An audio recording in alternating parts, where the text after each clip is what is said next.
السلام علیکم وعلى آلك وأصحابك يا خاتم النبيين. أعوذ بالله من الشيطان الرجيم. بسم الله الرحمن الرحيم. قال الله تبارك وتعالى: يا أيها الذين آمنوا كتب عليكم الصيام كما كتب على الذين من قبلكم لعلكم تتقون. صدق اللہ العظیم. رمضان المبارک کا مہینہ آنے والا ہے. اس سے قبل ہم بعض معمولات ہمارے ایسے ہوتے ہیں جو کہ ہم تعلیم نہ حاصل کرنے کی وجہ سے عوام الناس میں مشہور ہو جاتی ہیں. کچھ باتیں کچھ من گھڑت ہوتی ہیں، کچھ چیزیں ایسی ہوتی ہیں جو کہ حقیقتاً نبی کریم صلی اللہ علیہ وسلم کی زبان اقدس سے جاری ہوتی نہیں ہے. آپ صلی اللہ علیہ وسلم کے فعل یا آپ صلی اللہ علیہ وسلم کے قول یا آپ کے سامنے کوئی ایسا عمل کیا نہیں گیا اور آپ نے اس کے اوپر روکا بھی نہ ہوا ہو، لیکن ہم اس کو نبی کریم صلی اللہ علیہ وسلم کی طرف منسوخ کر دیتے ہیں. کچھ چیزیں ایسی بھی نکل آتی ہیں. تو کچھ ایسے معاملات جو ویسے ہم علم نہ سیکھنے کی وجہ سے روزہ رکھ بھی رہے ہوتے ہیں لیکن ہمارا روزہ ہو نہیں رہا ہوتا. تو کچھ ٹاپکس ہمارے کچھ دن رمضان بھی بیچ میں آ جائے گا انشاءاللہ. اس طرح کے موضوعات میں رہے گا جو کہ نہایت ہی ضروری ہے، چونکہ روزے تو ہم نے پورا مہینہ رکھنے ہیں. ٹھیک ہے، تو اگر ایک آدھ جزی بھی ہماری اس طرح کی رہ گئی یا پھر ہم نے علم نہ سیکھا ہوا تو نہ علم سیکھنے کا اللہ گناہ گار ہوتا ہے بندہ، علم سیکھنا بھی فرض ہے. اور اسی طرح پھر بندہ جو گناہ کر رہا ہوتا ہے اس کا اللہ گناہ گار ہوتا ہے بندہ، یعنی کہ ڈبل گناہ کا بندہ حقدار پہنچ جاتا ہے. البتہ اللہ جل شانہ نے قرآن میں تو یہ ارشاد فرمایا کہ یا ایھا الذین آمنوا کتب علیکم الصیام، کہ اللہ جل شانہ نے ایمان والوں کے اوپر فرض کیے ہیں روزے. کما کتب علی الذین من قبلکم، جیسے اللہ جل شانہ نے ہم سے پہلی جو قومیں تھیں ان کے اوپر فرض کیے ہیں. ٹھیک ہے، تاکہ تم متقی ہو جو. ٹھیک ہے، یعنی کہ ہمیں روزے جو ہمارے پر فرض کیے گئے ہیں اس کا جو مین سبب ہے وہ کیا ہے؟ خشیت الہی، ڈر خوف اللہ تعالیٰ کا، انسان متقی پرہیزگار ہو جائے. اپنے آپ کو جو معاملات انسان اللہ تعالیٰ نے شریعت میں منع کیے ہیں ان سے اپنے آپ کو روکے. تو روزے کا مین جو معنی ہے بنیادی وہ ہے بھی اپنے آپ کو روکے رکھنے کا ہے. ٹھیک ہے جی.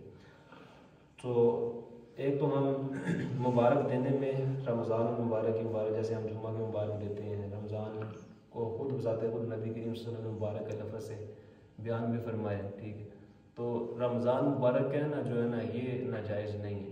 ٹھیک ہے، رمضان مبارک کہہ سکتے ہیں. ٹھیک ہے، اس میں شریعت کی ممانعت نہیں کسی اعتبار سے. البتہ سوشل میڈیا کے اوپر فیس بک، ٹویٹر، آپ کوئی بھی یعنی کس طرح کی ایپس کوئی بھی ہیں ان کے اوپر آپ دیکھیں گے کہ ان دنوں میں جو یہ رمضان کی آمد آئے گی تو جناب آپ کو پتہ چلے گا جی ایک روایت من گھڑت نکل آئے گی.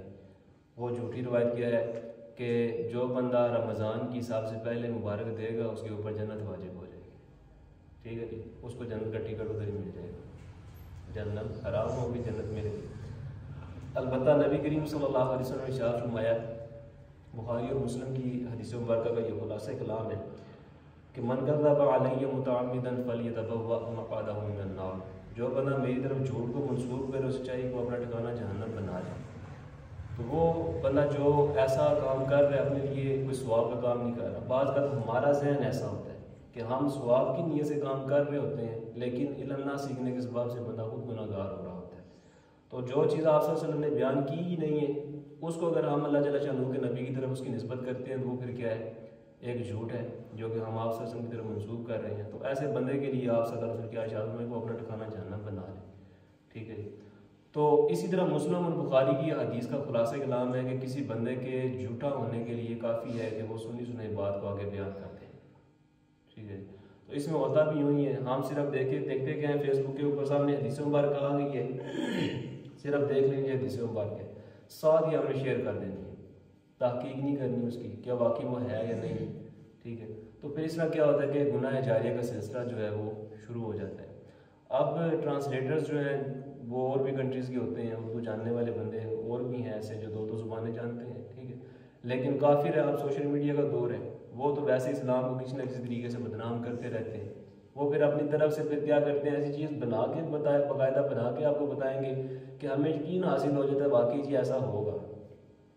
ٹھیک ہے، اور ہم بھی جناب سنی سنائی باتوں پہ یقین کر جاتے ہیں، جبکہ چاہیے یہ کہ ہمیں تحقیق کرنی چاہیے. بلا تحقیق کوئی بھی مواد آگے پیچھے شیئر نہیں کرنا چاہیے۔ اور بذات خود میرا جو ذاتی تجربہ ہے وہ یہ ہے کہ تقریباً 100 کے قریب حدیث میں نے وہ جو دیکھی ہیں ان کے حوالے انہوں نے لکھے ہوتے ہیں، باقاعدہ بخاری کا حوالہ دیا ہوتا ہے، ٹھیک ہے، باب نمبر بھی لکھا ہوتا ہے، حدیث نمبر لکھا ہوتا ہے۔ جب وہ کتاب ہم کھول کے دیکھتے ہیں تو وہ حدیث ہوتی ہی کوئی نہیں نمبر کے حساب سے۔ پھر جب حضرت صاحب سے پوچھتے ہیں، جناب تصویر پوری باقاعدہ کتاب سے کھینچ کے بھیجتے ہیں انہیں، آپ بتائیں جی حضرت یہ کہاں سے آپ نے لی ہے، تو وہ کہتے ہیں جی میرے پاس جواب کوئی نہیں ہے، ٹھیک ہے۔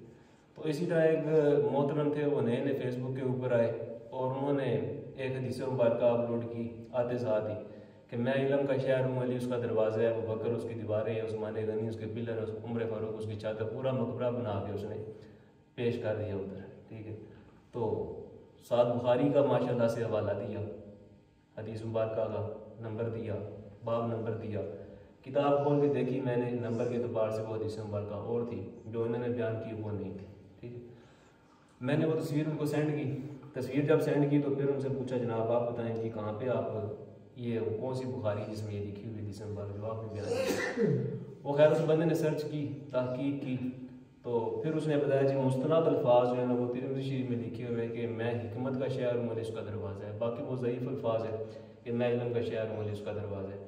باقی جو کچھ بھی پلر دیواریں چھت وغیرہ تھا وہ سب کے ساتھ وہ جھوٹ کو منسوخ کیا گیا نبی کریم صلی اللہ علیہ وسلم کی طرف، ٹھیک ہے، اور ہم لوگ یقین کر جایا کرتے ہیں، ٹھیک۔ اس لیے صرف محض یہ نہیں دیکھنا آپ نے کہ یہ شرعی مسئلہ لکھا ہوا ہے، قرآن کی آیت لکھی ہوئی ہے، وہ عربی تو ہمارے لوگوں کو تو نہیں، اجمیوں کو آتی ہے عربی، ٹھیک ہے۔ اگر کوئی حافظ قرآن بھی ہو، پورے عالم نہیں ہے، ٹھیک ہے، ان کو کیا پتا کہ جناب یہ عربی میں لکھا کیا ہے، صحیح ہے۔ تو ہمیں کرنا کیا چاہیے کہ اس کی تحقیق کرنی چاہیے، تحقیق ہو جائے، اس کی تخریج ہو جائے، مزید جو جتنا گڑ پاور ہے میٹھا ہونا ہے، ٹھیک ہے۔ تو یہ آپ کی اپنی محنت کے اوپر ڈیپینڈ کرتا ہے، لیکن ایسی باتوں کا آگے شیئر یا پوسٹ نہیں کرنا تب تک جب تک آپ کی تحقیق مکمل نہ ہو جائے، ٹھیک ہے۔ اب جو فضیلت ہے اس کی رمضان کے حوالے سے، یہ بھی بخاری شریف کے حدیث مبارکہ ہے کہ نبی کریم صلی اللہ علیہ وسلم نے ارشاد فرمایا کہ من صام رمضان ایمانا واحتسابا غفر له ما تقدم من ذنبه، کہ جس بندے نے ایمان اور ثواب کی نیت سے رمضان کے روزے رکھے، ایمان اور ثواب کی نیت سے رمضان کے روزے رکھے، اللہ جل شانہ اس کے پچھلے سارے گناہ معاف فرما دیتا ہے۔ لیکن یہاں پہ جب ہم ایسی روایات سنتے ہیں نا تو پھر ہم خوش ہو جاتے ہیں، باغ باغ ہو جاتے ہیں، ٹھیک ہے، لیکن ان کا مطلب یہ نہیں ہوتا کہ جناب یہ جو آپ کے جتنے بھی گناہ ہیں وہ ان میں کبیرہ بھی شامل ہیں۔ ایسی جتنی بھی روایات ہوتی ہیں ان سے مراد صرف اور صرف صغیرہ گناہ ہوتے ہیں، کبیرہ گناہ نہیں ہوتے ہیں۔ ہم جو نمازیں پڑھتے ہیں یا پھر فرائض جتنے بھی ادا کرتے ہیں، ٹھیک ہے، ان سب سے ہمارے صرف اور صرف صغیرہ گناہ معاف ہوتے ہیں، کبیرہ گناہ معاف ہوتا ہے کہ یا ایھا الذین آمنوا توبوا الی اللہ توبۃ نصوحا، کیا ایمان والو توبہ کرو، پکی توبہ، یعنی کہ توبہ انسان پکی کرے گا تو وہ کبیرہ گناہ معاف ہوں گے، یا اللہ جل شانہ اپنے محض فضل و کرم سے اس کو انعام سے معاف فرما دے، ٹھیک ہے۔ دوسرا طریقہ یہ ہے، اور تیسرا طریقہ کیا ہے کہ نبی کریم صلی اللہ علیہ وسلم کی شفاعت کے ذریعے اس بندے کی کیا ہو جائے گی، وہ کبائر، کیونکہ آپ صلی اللہ علیہ وسلم کی جو شفاعت ہے وہ کبیرہ گناہ کرنے والوں کے لیے ہی ہے، ٹھیک ہے۔ تو یہ ذرائع ہیں جو کبیرہ گناہ سے انسان کو محفوظ کرتے ہیں۔ باقی جتنا کچھ بھی ہم کر رہے ہیں، یعنی جنت میں جس بندے نے داخل ہونا ہے وہ اللہ تعالیٰ کے رحم و کرم اور فضل سے داخل ہونا ہے۔ اگر ہم عمل کرتے بھی ہیں، نمازیں پڑھتے بھی ہیں، روزے رکھتے بھی ہیں، زکوٰۃ حج ادا کرتے بھی ہیں، لیکن پھر بھی ہمیں یقین تو حاصل نہیں ہے کہ جو ہم نے کیا واقعتاً وہ قبول بھی ہوگا یا نہیں ہوگا۔ قبولیت تو اللہ تعالیٰ نے بخشنی ہے، ٹھیک ہے۔ وہ کیا احکامات جتنے بھی ہم نے کر رہے ہیں، ادا فعال کر رہے ہیں، کیا ان کے بارے میں ہم نے علم سیکھا ہوا ہے؟ پہلے تو بات ہے کہ ہم نے علم نہیں سیکھا ہوتا۔ مسلمان تو ہم ہیں نا ماشاءاللہ ٹناٹن، ٹھیک ہے، لیکن ہمیں پتہ کوئی نہیں ہوتا کہ ہم جو کام کر رہے ہیں، ٹھیک ہے، اسلام میں شریعت میں اس کا کیا حکم ہے، وہ فرض کیا گیا ہے، واجب ہے، سنت، ان کی تعریفوں سے بھی ہم ناواقف ہیں۔ ان کے احکامات کا پتہ ہونا تو بڑی دور کی بات ہے، ٹھیک ہے، تو ان کی تعریفات کا بھی پتہ ہونا ضروری ہوتا ہے۔ البتہ ابھی شارٹ کچھ چیزیں میں بتاؤں گا، ٹھیک ہے جی، ان کی ڈیٹیل ہم انشاءاللہ آگے، کیونکہ بندے اور بھی ہوں گے، جتنے بندوں تک زیادہ بات پہنچ جائے، ٹھیک ہے، تو وہ زیادہ ہمارے لیے فائدہ مند ہوگی، ٹھیک ہے جی۔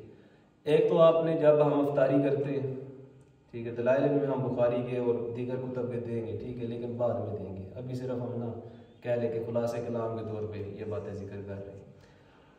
ہمارے حضرات کرتے کیا ہیں جناب، جب بندہ اذان دے رہا ہوتا ہے، ٹھیک ہے، اس وقت ہم جلدی جلدی سحری کیا کرے بند کر رہے ہوتے ہیں اپنی طرف سے، جبکہ اذان کے ساتھ روزے کے بند ہونے کا تعلق نہیں ہے۔ نماز جب وقت داخل ہوتا ہے فجر کا، ٹھیک ہے، ساتھ ہی اس کے سحری کا وقت ختم ہو جاتا ہے۔ اب بعض مساجد ایسی ہوتی ہے جہاں پہ 15 منٹ کا فرق رکھ کے اذان دی جا رہی ہوتی ہے، کہیں پہ جلدی جماعت ہو رہی ہے، کہیں پہ لیٹ ہو رہی ہے، ایسا بھی ہوتا ہے۔ اگر ہم اذان کو بنیاد بنا لیں گے، ٹھیک ہے، تو پھر کیا ہوگا، وقت تو داخل ہو جاتا ہے بندے کی نماز کے پہلے۔ اذان کے لیے نماز کے وقت کا داخل ہونا تو شرط ہے نا، اگر آپ 1 منٹ بھی پہلے اذان دے دیں وقت تو داخل ہونے سے پہلے آپ کی اذان نہیں ہوگی، ٹھیک ہے، آپ کو جو سنت موقع جس اذان نماز کے لیے آپ کر رہے ہیں ادا، وہ ادا نہیں ہوگی، ٹھیک ہے، اس کے لیے وقت کا داخل ہونا شرط ہے۔ تو نبی کریم صلی اللہ علیہ وسلم نے جو بیان فرمایا، اس کا جو خلاصہ کلام ہے وہ یہی ہے کہ جب فجر داخل ہو جائے، ٹھیک ہے، فجر کا ٹائم شروع ہو جائے، اس سے پہلے ہم نے کیا کرنا ہے، اپنا روزہ بند کر لینا ہے۔ ہمارے لوگ کیا کر رہے ہوتے ہیں، ادھر اذان ہو رہی ہے، ادھر سے گلاس پانی پیا جناب، برش کرنا شروع کر دیا، لیکن ایسے بندے جتنے بھی ہماری اکثریت ایسا کرتی ہے نہایت معذرت کے ساتھ، جنہوں نے ایسا کیا ہے ان کا روزہ نہیں ہوا، ان کو اپنے روزے لوٹانے پڑیں گے، ٹھیک ہے۔ اسی طرح بعض کا ایسا ہوتا ہے کہ افطاری میں یہ مسئلہ پیش آ جاتا ہے، ٹھیک ہے، افطاری میں ہے وہ اس طرح کا مسئلہ تو نہیں جس سے بندے کا روزہ ٹوٹ جاتا ہو، ٹھیک ہے، البتہ دعا کے ساتھ اس کا تعلق ہے۔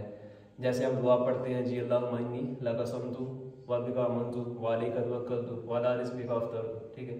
اب یہاں پہ آپ دیکھیں لک صمت، وہاں پہ ہم جتنے بھی الفاظ استعمال کر رہے ہوتے ہیں نا، وہ سارے کے سارے ماضی کے لفاظ استعمال کر رہے ہوتے ہیں۔ ہم کرتے کیا ہیں، پہلے دعا پڑھتے ہیں، اس کے بعد ہم کیا کرتے ہیں، منہ میں کھجور پانی کچھ بھی جو مناسبہ میں مل جاتا ہے ہم لے لیتے ہیں، ٹھیک ہے۔ جب یہ کرنا یوں چاہیے کہ جب بندہ کھا لے روزہ، جب بندہ کھول لے اور اس کے بعد دعا پڑھے، ٹھیک ہے۔ اللہم انی لک صمت، یا اللہ میں نے روزہ رکھا تیرے لیے، اب رکھ دیا تھا وہ تو ہو گیا، وبک آمنت میں تجھ پہ ایمان لے کے آیا، وعلیک توکلت میرا تجھے پر توکل اور یقین ہے، ٹھیک ہے، وعلی رزقک افطرت وہ تیرے دیے ہوئے رزق میں نے افطار کیا، یہ نہیں کہا کہ میں افطار کروں گا، ٹھیک ہے، اگر کہوں گا تو وہ مستقبل میں آئے گا نا، ٹھیک ہے، یا کرتا ہوں تو حال بن جاتا ہے، لیکن کیا وہاں پہ الفاظ ہی وہ ذکر کیے گئے جو ماضی کے لیے، جو وقت گزر گیا اس کے لیے استعمال کیے گئے۔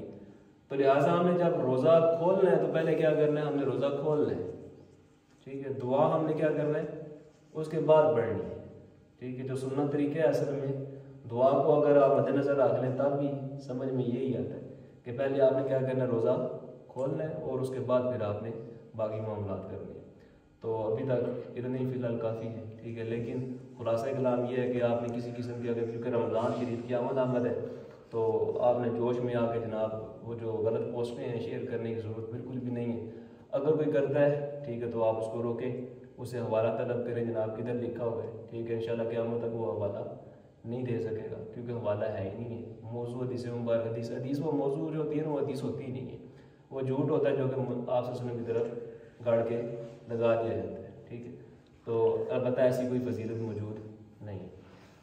اللہ تعالیٰ ہمیں سمجھ کے توفیق عطا فرمائے۔